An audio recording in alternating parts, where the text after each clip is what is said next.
If you were able to walk into a room, confident that you would be well received, seen, heard, and appreciated by others, and all it took was a few changes in how you navigate your everyday relationships, would you be willing to make those changes? It is possible to be both fully authentic and to experience the best relationships of your life. Now, here's the host of Navigating Complicated Relationships with behavior expert Michaela Gaffen Stone. Hi everyone, welcome to Navigating Complicated Relationships. I am excited to have you here today. We are talking about the emotional brain today. So I'm going to leap into that in a moment. But first of all, why are you even listening to me? Because I'm a human behavior expert, and part of what I look at is the emotional brain. Did you know that that is where our greatest assets are, but also our greatest limitations? And everything depends on, well, so many factors that we're going to discuss today. But if you're in a constant state of distress, I can tell you now that we're going to have to work on that and change some things so that you can actually break out of that loop of doom and get into living your life, not just existing. So today I'm going to discuss emotional intelligence, emotional regulation techniques, and strategies for managing stress and anxiety. Because if you are full of stress and anxiety, you're not getting anything done. That's just, it's not your fault. It's your problem. It's your responsibility to do what you can to change that. And, if you're in a victim mentality of everything happens to you, then you're going to find that to be really difficult to change, because you're not accepting that you could do something, and you're just stuck in blaming somebody or something else for where you are. So looking at the emotional brain, we're going to see where you're stuck, where you can open things up. And we all have things. That's what's being human, right? I mean, if you're alive today, the chances are pretty solid that you experience stress and anxiety on an ongoing basis. There's a fallout from that. This constant state of distress takes a toll individually, in your relationships, and it also impacts your longevity. Like, you're not going to live the long, healthy life that you'd like to if you are stuck in a whole lot of stress and de-stress. That's not what we're here for. You're producing hormones that are cortisol, adrenaline, and it can be too much insulin as well. And we can get into that another time. But you're producing these hormones that tell your body to be ready to run from the saber-toothed tiger, to fight with the mammoth, to do whatever you need to do to survive. And none of that is helping you to create new things in your life. So let's look today with the lens of self-care before you ever need healthcare. And if you're already in the position of needing healthcare, then let's see where we can sort of reduce that need and get you into a space of being the healthiest you can be, whatever that looks like. And I mean mentally healthy, physically healthy, because it's all connected, right? So once again, I'm your host, Michaela Gaffen Stone, and I'm a board certified behavior analyst. I'm also a nutrition coach and a whole host of other things. I'm always studying and I'm always researching. So this is something I love to do, and I have the information so you don't have to do that research if you don't want to. If you do want to, let me know and I'll send you some articles. I'll start sending you in all kinds of directions. So be very careful what you wish for. So today we're going to look at where your emotional pain comes from and where you can trade that pain for gain. So stay tuned and you'll see what I mean. I will have some very practical things for you to do, and you can discover for yourself where you can improve your lot in life, where you can just enjoy things more and stress less. Don't we all want that? So let's do a definition. Emotional intelligence. It's your ability to recognize, understand, and manage your own emotions, as well as the ability to recognize, understand, and influence the emotions of others. So isn't that interesting?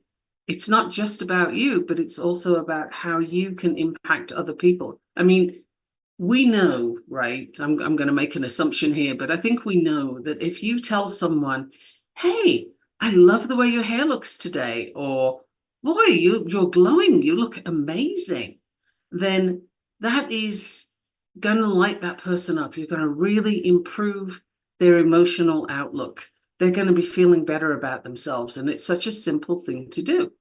So let me just run through that definition one more time. And if you want to make notes, feel free. If you don't, just roll with it. We'll get things explained later. So emotional intelligence, it's the ability to recognize, understand, and manage your own emotions. That's part A, if you will. You recognize, understand, and manage your own emotions. It's also the ability to recognize, understand, and influence the emotions of others. Like I just said, if you tell somebody how amazing they look today or how thrilled you are to see them, seeing them has lit up your day, they feel better about themselves. You have influenced their emotions, right? That's what I mean. It's not a manipulative thing per se, but it's something to be aware of. Because also, if you're the kind of person who is stressed out, you go to the store, the person behind the counter is a little bit slow with what they're doing, or they make a mistake, or the machine breaks down, or whatever. There's lots of scenarios there. You're the kind of person that gets sort of bad tempered about it because you're under so much stress and you yell at the person behind the counter. Well, chances are you've just really ruined their day and it doesn't sound like it was going well already. And now they're carrying this extra load of everything you're yelling at them, right? And it's really hard to say, well, let's just ignore that and let it wash off. We know it doesn't, right? Come on, if somebody yells at you, it's going to bother you for the day. So being aware and understanding that how you are with other people will affect their emotions is, I think, a very important thing to understand. In this day and age, we spend less time thinking about these things and more time reacting. I mean, the amount of yelling you see sort of on social media from people to people, and people don't discuss stuff anymore. They yell about it. If you don't agree with me, I'm going to yell at you until you do. It doesn't work, but people aren't stopping to use their emotional brain. They're not using emotional intelligence and saying, well, maybe this is not the way to approach another human being. Yelling at them is not going to change anything. It's certainly not for the better, right? You're just going to bring their emotions down. So emotional intelligence includes several components, right? It has a lot of different things in it. One of them is self-awareness, recognizing your emotions and where your emotions impact your thoughts, your behaviors, and ultimately your decisions. And this one's important. When there's an event that happens, it is just an event. It's neutral until you have a thought about that event, and you will make that thing mean something. So say you get fired from your job. Let's throw that one out there. Well, that's a pretty neutral event, actually. It might not be to you, but that's because you're having a thought about it. And when you think, oh no, how am I going to pay my rent? How am I going to do this? What am I going to do? Where will I get another job from? Panic, panic, panic. Those thoughts will give you the emotions of anxiety and panic, right? And then you behave from that place. So you can't make good decisions when you've got all these anxiety hormones running around and you're freaking out over something. So your behaviors reflect those decisions and they're not helping you. You might go for the bottle of wine because you're just feeling so fed up that you got fired. Okay, there could be a time where you need some downtime to just reflect on how you're thinking about this. But if you stay there, then you're getting into a problem where you're not recognizing that your emotions have an impact on how things are going to turn out for you. So if you want to improve your situation, recognize those emotions, allow them to be, but then let them go. If you stay in that circle of doom, you just cannot do anything good from that place. Nobody can, right? The ingredients aren't there. Self-regulation is another part of emotional intelligence, and it's managing and controlling your emotions, your impulses, and your reactions in various situations. Now that's okay, managing your emotions. Typically, when I say that, a person responds with, "You mean I just have to stuff it down?" Or something along those lines. Absolutely not. No, that's one of the worst things you can do, because when you stuff your emotions down, they just wait for an opportunity and then they're right back up again. They don't go away. They just sit there stressing you out, right? So managing your emotions is a case of recognizing that maybe you're having a very big response to something that won't be helpful right now. So you can feel that response, but then take a pause before you react, right? That's, instead of reacting, you respond. That means you're in control of how you interact with that situation using those emotions. If you just react, you're probably yelling at somebody. It's like that. And then you can repent at your leisure, right? You can reap the rewards of yelling at someone in an ill-advised way, for as long as that takes, right? If you're at work and you get mad at your boss and you yell at them, well, that probably won't go well. But if you're mad at your boss and you feel it and you go off for a walk or something, or you go to the restroom if you can't go for a walk, and you just sit with those emotions for a minute or two, and then think about your strategies. What do you want to do so that situation doesn't come up again? And then you can respond, right? So that is self-regulation. It's not a case of stuffing anything down. It's a case of working with what comes up for you. So I'm going to go into one more thing before we have a break. Wow, this time goes so fast. And that is social awareness, the ability to empathize and understand other people's emotions. You might not be feeling them, you might not agree with them, but how about you understand that they have a perspective and they have feelings and that they might not match yours? This is okay. This is what people do. When you insist somebody else sees things your way, it's actually a sign of insecurity in your beliefs. You're insisting the other person validates what you're coming up with, what you're presenting. And the need for that means you need to be in control and have them sort of subservient to your views. And you need them on board with you, because otherwise maybe your views aren't right. Maybe you need to look at that again. Social awareness is such an important thing. If you can't imagine what the other person is dealing with or where they're coming from, if you can't see that they have a different life experience to you, then you're really in a blinkered situation, and that's going to cause a lot of stress to just circulate for you, right? So social awareness is really, really important. Now, before the break, we have gone through self-awareness and recognizing your own thoughts and emotions and the impacts that you have on other people. Self-regulation, the difference between a reaction, which is just in the moment, boom, whatever comes out, and a response, which is where you've had time to consider what you want to do. And then social awareness, which is empathizing with others, understanding their emotions, and understanding that they have them and they're not yours, and their perspectives and their feelings, right?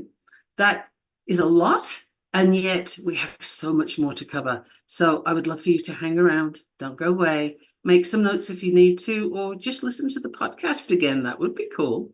You are listening to Michaela Gaffen Stone here on the Inspired Choices Network, and this show is Navigating Complicated Relationships.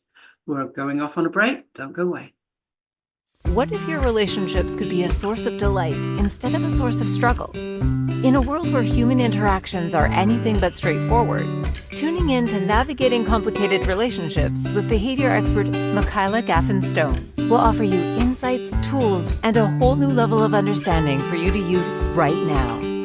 Listen for Navigating Complicated Relationships with Michaela Gaffen Stone. Wednesdays at 12 p.m. Eastern, 11 a.m. Central, 10 a.m. Mountain, 9 a.m. Pacific on InspiredChoicesNetwork.com.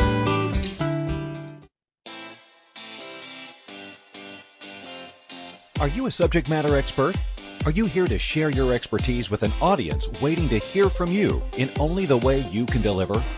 Are you ready to have your voice amplified across the airwaves? Inspired Choices Network has a global radio platform streaming to millions of people across the world.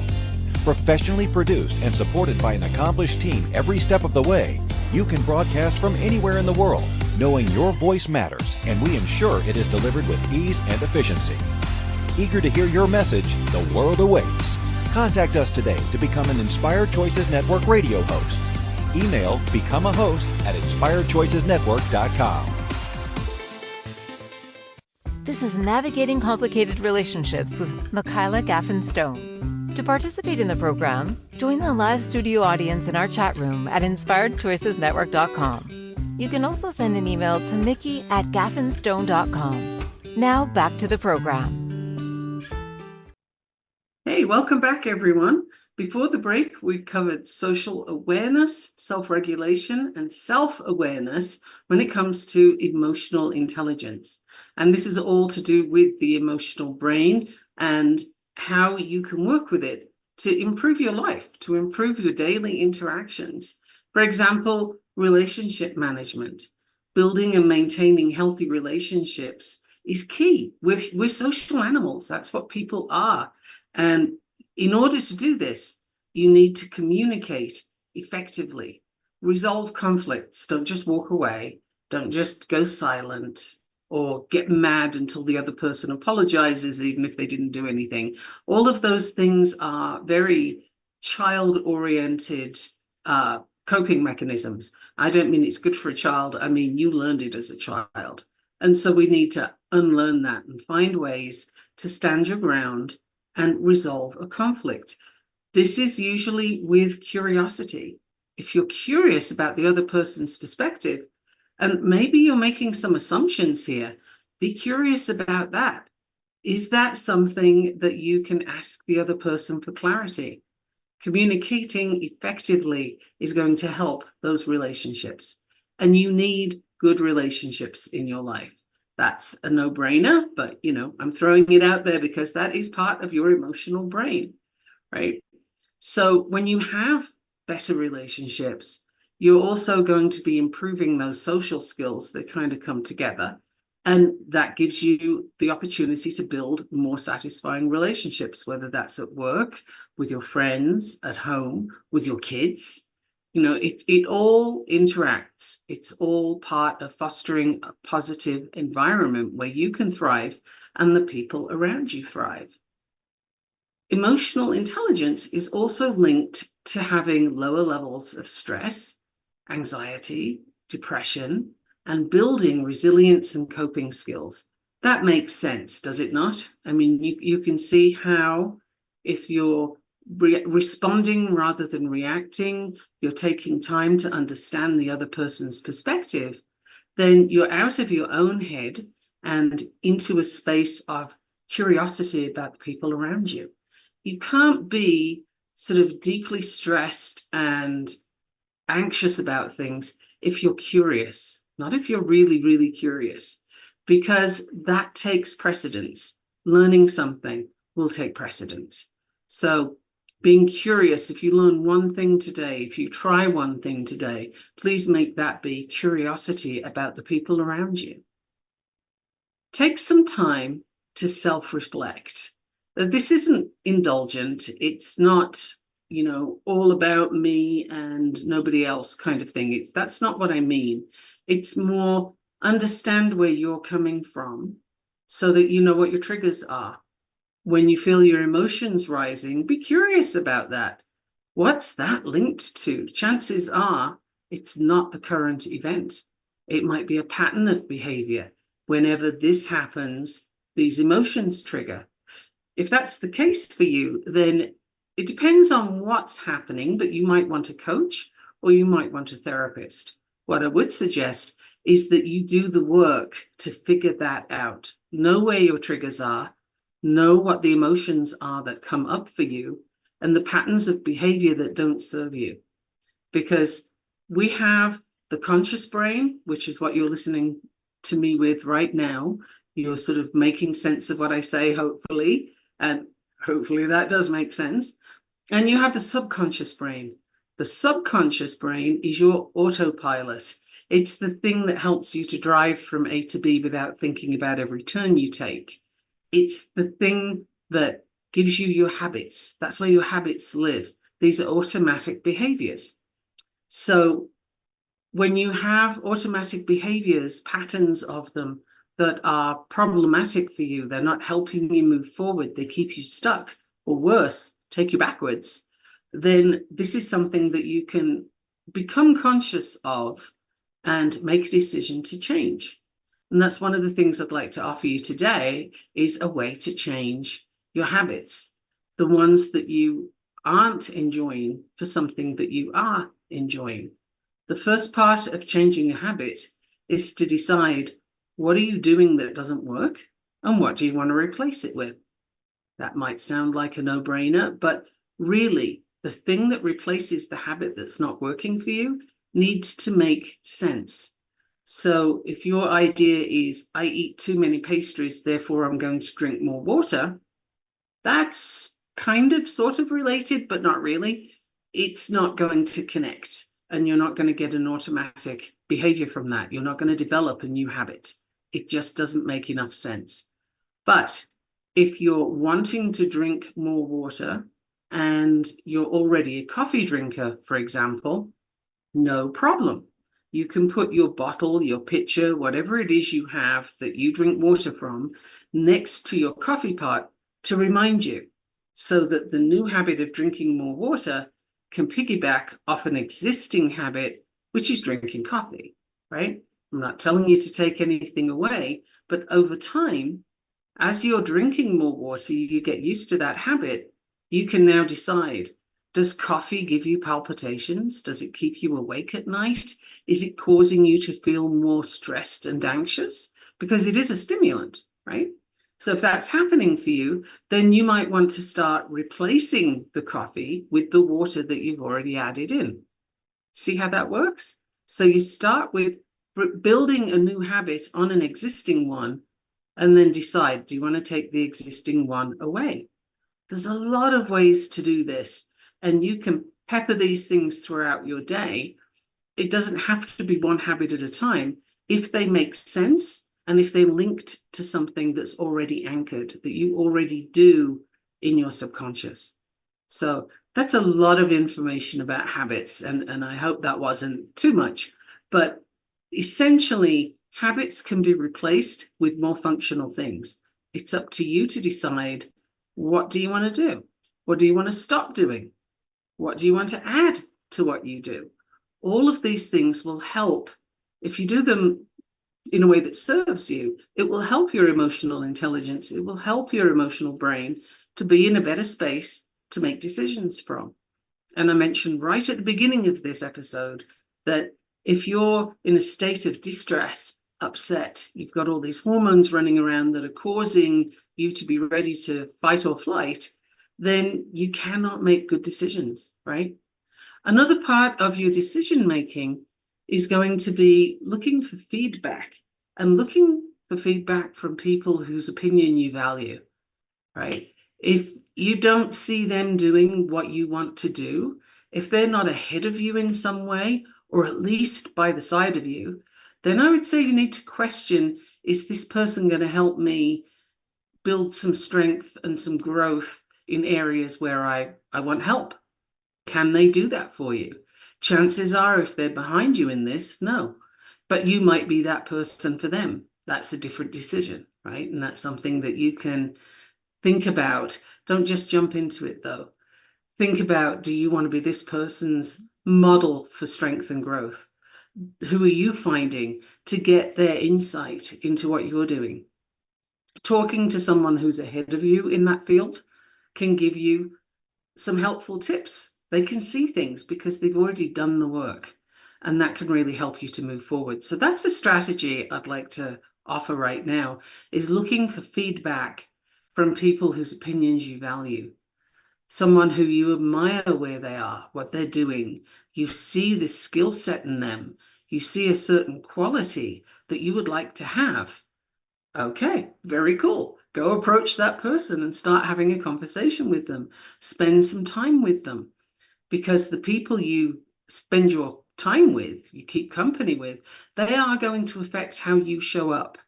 They're going to affect your emotions, and you're going to take their perspectives on board, whether or not you do it intentionally. Over time, that's just what we do. That's how human beings operate. So choose your environment, the people around you, mindfully, right? Spend more time with the people who inspire you, less time, or ideally no time, with the people who pull you down. That's how we progress as human beings. That's how things improve for us. If you feel that you don't have empathy, for example, in part of this emotional intelligence piece, and there are people out there that did not develop empathy as children, they just weren't in that environment, then use some perspective taking exercises.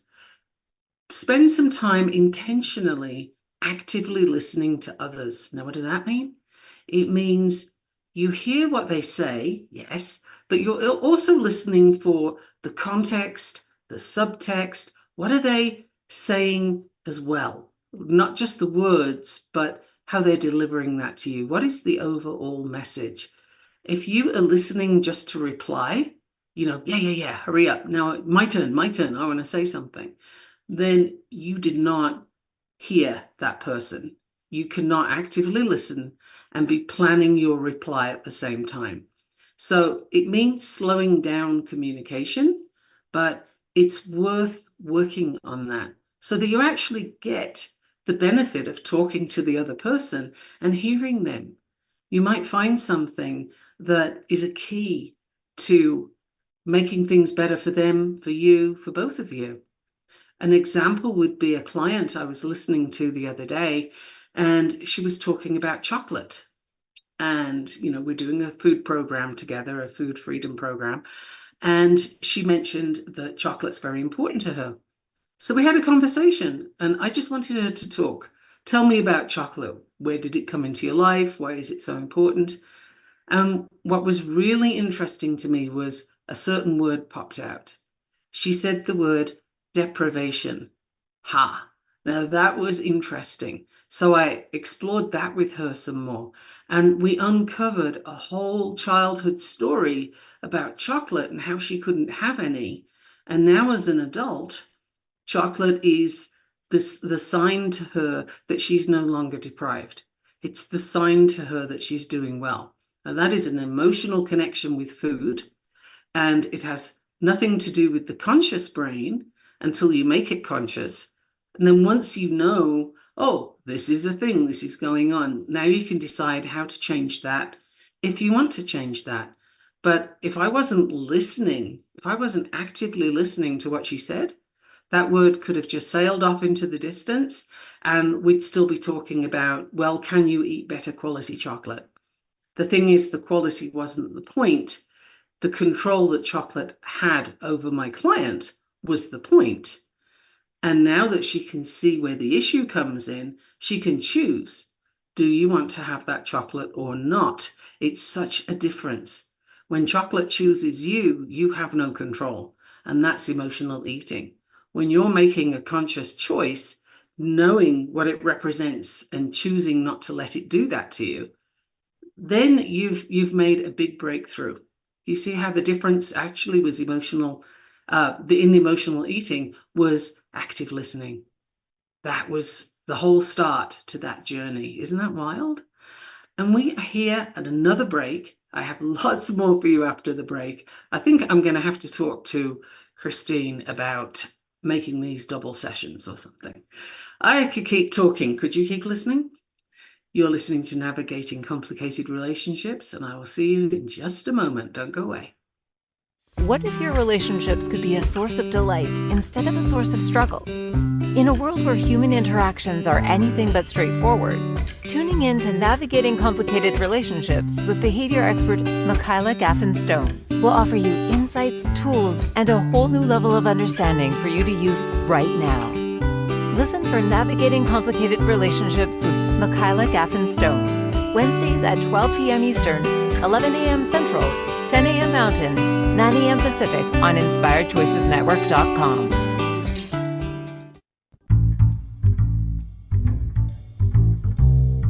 How wonderful would it be to carry your favorite Inspired Choices Network host with you throughout your day? Well, now you can. Inspired Choices Network now has its very own mobile app. Our free app offers live streaming shows, along with thousands of podcasts and TV episodes. Our shows cover a wide variety of topics. Whether you're waking up with us, carrying us through the day, and taking us to bed with you, we're always here for you to enjoy. We're easy to find. Just search for Inspired Choices Network in the Apple App Store or Google Play Store. This is Navigating Complicated Relationships with Michaela Gaffen Stone. To participate in the program, join the live studio audience in our chat room at InspiredChoicesNetwork.com. You can also send an email to Mickey@gaffenstone.com. Now back to the program. Welcome back, everyone. Now, I do love to get emails, so if you would like to email me, Mickey is spelled M-I-K-K-I because I'm not a mouse. And Gaffen Stone is Gaffenstone. So Mickey@gaffenstone.com. You will find me there. That's my email, and I am very responsive. So do email me if you have any questions about this, if you have any topics you'd like me to discuss, anything at all, really, questions, comments, just hit me up and I will reply. And hopefully you're getting some benefit out of these conversations, because I very much enjoy telling you the things that I learn and hoping that they land for somebody somewhere in a way that helps your day improve, and maybe your week and your month and even your year. Let's go wild, right? So overall, emotional intelligence is crucial. It plays such an important role in your personal success, your professional success, because this affects how you interact with other people. It affects how you navigate challenges and how you even look at those challenges. Like, is that a boulder in front of you, or is it an opportunity to learn something and do something different? That will make the world of difference to the decision you then make moving forward. And whether or not you move forward, or if you sit down and stare at the boulder complaining about your lot in life, it will make a difference. Nobody's judging you for where you are, but can you make a decision to work on your emotional intelligence, to improve your interactions with others and yourself, right? Improve your lot in life. Why not? You can do it right now.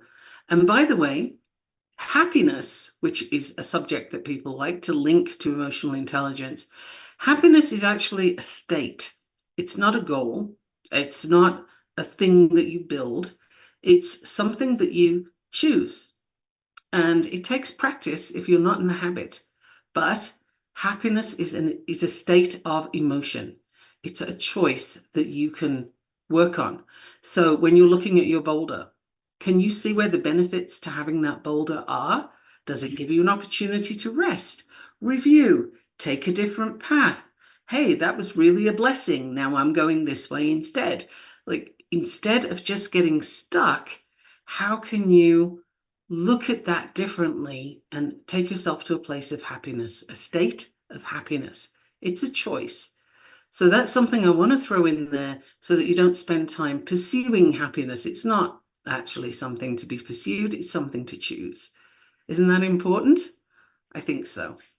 So I'm going to give you some emotional regulation techniques and see which ones you're already doing, which ones you want to start with. And the first one, I'm going to tell you to breathe. Of course I am. But the breathing that really helps your brain to understand that you are not in danger, you are safe, you can be relaxed, you don't have to have those hormones.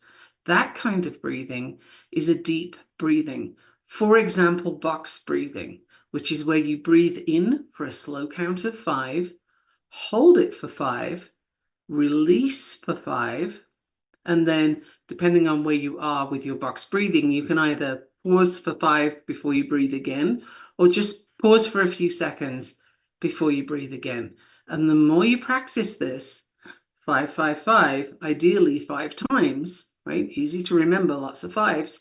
Then you're telling your brain, it's okay, there's no saber-toothed tiger, I'm good. I can be nice and relaxed here. And the intensity of those emotions that you're feeling will be reduced. They will come down because your brain says it's safe, okay? So box breathing is one of the first things I would recommend. Do it as often as you reasonably can, and you can do it anywhere. It's just a case of remembering to do it. So remember earlier I mentioned anchoring habits. What would make sense for you to anchor that to? Is it at a certain point in your day? Is it when you do a certain action? Is it when you hear a certain trigger word? You can figure that out as to what's going to work for you the best, and try it and be prepared to try different things. But the more you can incorporate box breathing, the better you're going to be able to just bring those emotions back down to something you can handle. Now, meditation is another strategy, and it basically involves paying attention to right now, the present moment, without judging it. You don't have to have an opinion about it. You don't need to make it a good thing or a bad thing. You don't need to make it anything. Just awareness of where you are right now. That helps you to increase self-awareness, and it also works on emotional regulation. It's not what some people think, where you have to stop your thoughts. Let me just disabuse you of that one right away. You cannot stop your thoughts. That doesn't work. The brain is always chugging. It's always giving you thoughts. This is a Western misinterpretation of an Eastern practice. So just being aware of where you are and what's happening. And you can do that at the same time as the box breathing. Be aware of the breathing. There you go. You've just combined two things, right? And they bring those emotions down to a more centered place. And if you're really feeling like you have a lot of big emotions, this can be some of the biggest stuff to help you with. Now, reframing. Reframing is something I've mentioned in previous podcasts, and it bears mentioning many, many more times. And that is how you look at a negative thought or an irrational thought that leads to emotional distress, and you find a different way to look at it, the different perspective. For example, the boulder I mentioned earlier. What else could that boulder be? What else could it mean? How can you change the obstacle into an opportunity? And that's not like woo-woo thinking that doesn't make sense for the average person. It totally makes sense, because this boulder is there. The question is, what are you going to think about it, and how are you going to respond to it? Right? The fact that the obstacle came up is neutral. It's a thing until you make it mean something. So you have a choice to reframe your sort of go-to, this is a disaster, to, hey, this is an opportunity. Let me find the opportunity here. Might not be obvious right away. Get curious. Really look for that. Now, some people like to write. They're like journaling, and, lots of things come out when you're journaling, and that can be a very powerful way to, give yourself an outlet for processing emotions. And it can also bring you new perspectives. So much depends on how you learn and how you operate. If you're somebody who likes writing, just start brain dumping all over the paper. And it typically works better with pen and paper rather than a computer. But you do lots and lots of writing, and you'll be surprised at the things that come up. If you're not sure which of these techniques is for you, that's fine. I would invite you to investigate. Try them. Try different things. Now, if you're someone who is looking to incorporate exercise into your day as a way of managing emotions. And well, there's so many benefits to exercise. Do I need to go into them here? But what kind of exercise do you plan to incorporate? If you're working on reducing your distress and getting yourself into a place of what's called eustress, which is EU stress, not YOU stress. Eustress is where you're using stress as a fuel, and it's a good thing. It's the fuel of life. We need stress or we don't do anything. But distress is when you've got a blockage of that fuel and you're no longer using it properly. It is creating trouble for you. So if this is your situation, then finding something that is more intentional in movement, like Tai Chi or yoga, can be really good. Pilates can be amazing. And while you're doing your Pilates, not only are you slowing down and being intentional, and you're definitely in the moment, but you're also building physical strength while you reduce your mental stress. How cool is that? I mean, that is a win-win-win, right? So that's something that you could incorporate into your day, and make sure you have your water bottle by the side so that you're increasing your water intake to match the extra movement that you're doing. Can you see how all of this is building towards a very healthy day for you? It's not saying that the thing somebody else did to you that was awful wasn't awful. Sure, it was awful, but don't keep giving it power. It can go away now. You can take control for yourself, and you have some techniques that you can use, right? I'm offering you all kinds of things here today, and I would love to know what you try and what works best. Let me know what works for you. Now, there's another technique I'd like to throw at you right now, and that's social support. We are social animals, as I mentioned earlier, so looking for support from friends, family, or your coach, that can help you to sort of feel heard, seen and heard. Human beings really need to be seen and heard, and some of our biggest distress comes from feeling ignored or discounted or minimized in some way, right? That is one of the worst ways that you can interact with a person, is to have them feel like they're not important, that they're not seen and they're not heard. So make sure that you have people in your environment that do see you, do hear you, and can provide validation if that's what you need, perspective if that's what you need. Talk to them and tell them what you want.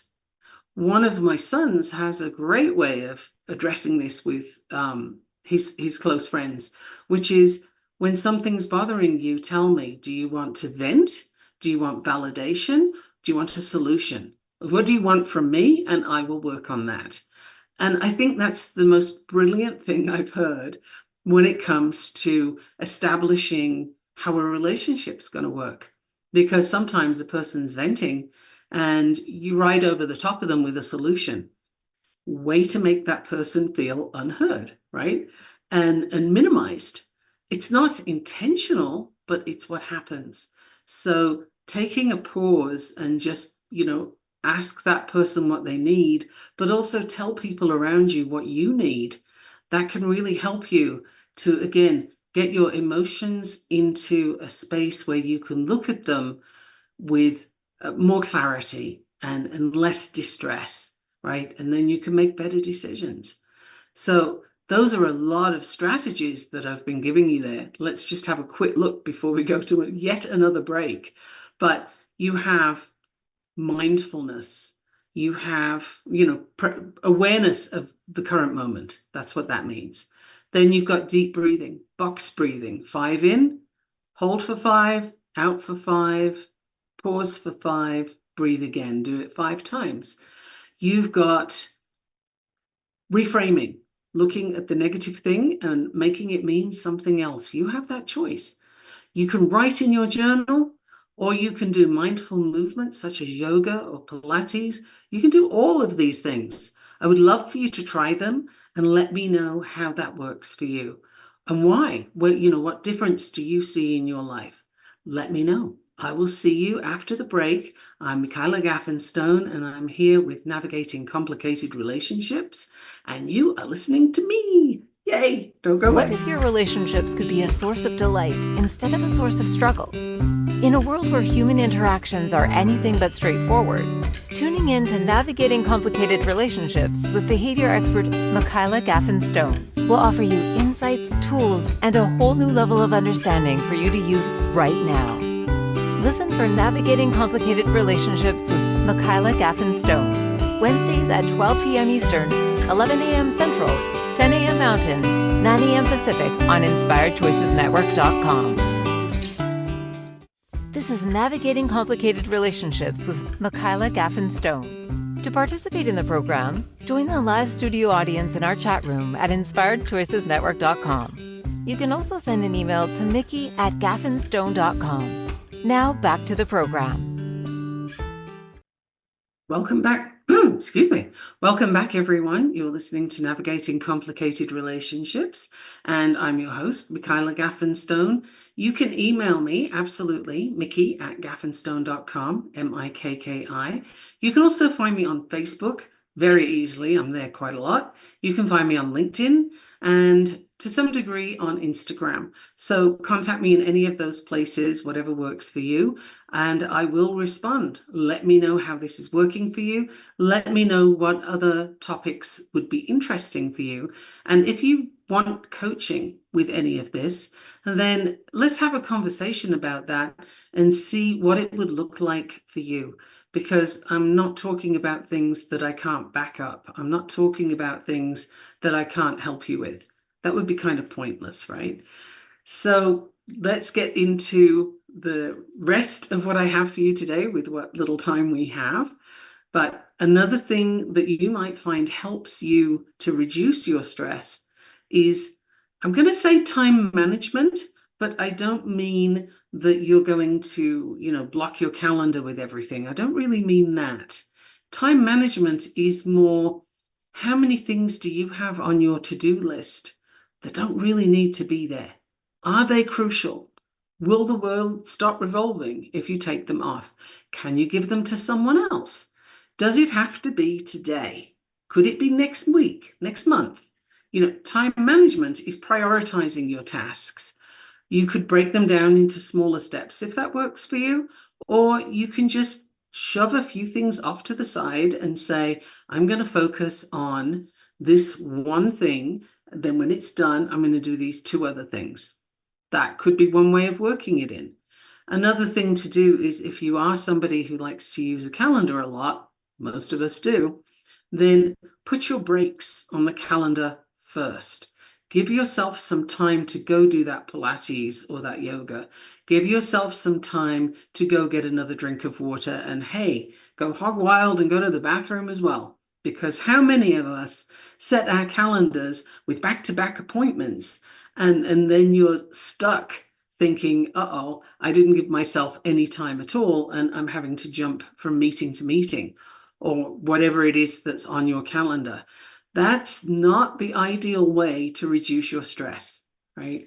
So if you want to reduce overwhelm, anxiety, and yes, that source of stress, then be realistic about what's on your calendar and aim low. You can always add stuff later, but your brain is looking for that dopamine hit from success. So if you put less on your calendar than you would like to achieve, less than you think you can achieve, then you're going to get that dopamine. Woohoo, look at us, we did it. And you can add something if you really want to. Or you could just have a break. You could have a rest. How wild is that? I don't think we rest enough. I don't think it's valued enough. Another key to working with your stress to reduce it to a manageable level is boundaries. And I have done at least 2 episodes on the subject of boundaries because it's so important. Learn to say no to new commitments or requests that people have of you if it doesn't work for you. Sometimes we say yes just because we can. We say yes because we want the other person to be happy with us. We say yes because we were taught as kids that when somebody asks you for something, you say yes, right? All of those things are unhealthy for you. You're taking on things that it might benefit the other person, but at what expense to you? Now you've piled up things on your list and you're feeling this overwhelm. So setting boundaries is huge.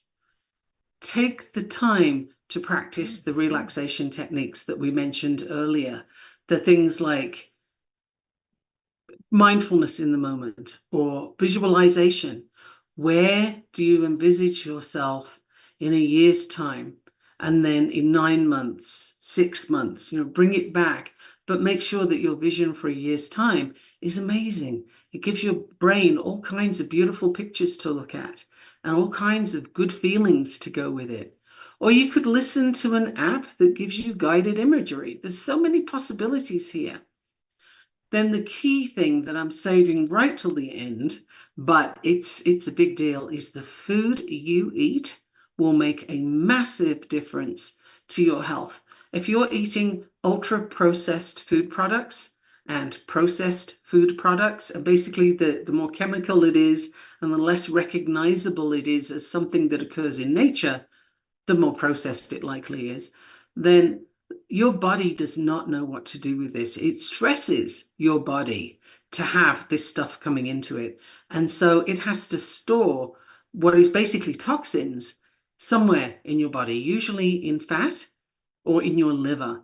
And this builds chronic inflammation, which makes you feel less well, less able to make good decisions, less able to deal with your day.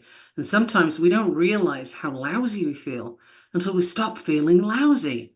I have a pathway for you to get to that place where you feel amazing. And it's through food and it's through nutritional psychology, figuring out where your emotional connections are to certain foods and behavior patterns. And there's a whole process. It takes 13 weeks to get you from where you are to this incredible place of knowledge and understanding. And from there, you go on for an entire lifestyle, because once you've learned these things, you don't want to forget them. It's not a case of somebody telling you you can't. You don't want to, because you feel so much better. And I don't typically talk about my weight or what have you, but we are right now in week 11 of a current program, week 11 of 13. And I've been doing the program with my clients. That's just, I like to do that. Then I can sort of experience what they're experiencing. It's kind of the ultimate empathy, right? And I wasn't focused on weight. I was focused on health. I was focused on dealing with some food allergies I have. But as a wonderful result, I've lost 20 pounds. I have reduced 20 pounds. And I'm sure I'll keep going on that because I have more to go. Isn't that wild? No stress, no deprivation, no, you can't have this is a bad food, none of that. It's all about learning. Isn't that wild? It's not a diet. It's a whole process of learning. So if you're interested, send me an email and I'll let you know all about it. Now, next week, we're moving topic entirely, and we're talking about epic magic and wild places. You say, what? This is with my very special guest, Katie Cross, who is an author extraordinaire, and you are going to hear some incredible things from her. But I think we all need room in our lives for some epic magic and some wild places, right? That can be another place where you can de-stress, is reading your books. Find something that works for you. I like fantasy. I like dragons. What works for you? Add that to your list. You have so many things that you can select from. And like I said, if you feel really keen, try them all. But don't sort of judge yourself on things that don't work. Just pay attention to, oh, hey, that wasn't really great for me, but this was. Good, you just learned something. Isn't that cool? Write it down. Pay attention to how things are coming up for you and where your emotions come up. Really pay attention to these things. Make notes, because guess what? If you don't write it down, you're going to forget it. Do email me, mickey@gaffenstone.com, and let me know how this landed for you today. Let me know what you'd like another time. See you soon. Thank you for listening to the Navigating Complicated Relationships show. Michaela returns Wednesdays at 12 p.m. Eastern, 11 a.m. Central, 10 a.m. Mountain, 9 a.m. Pacific on InspiredChoicesNetwork.com. Until then, remember every relationship is a journey, and with the right tools, you can create stronger, more fulfilling connections.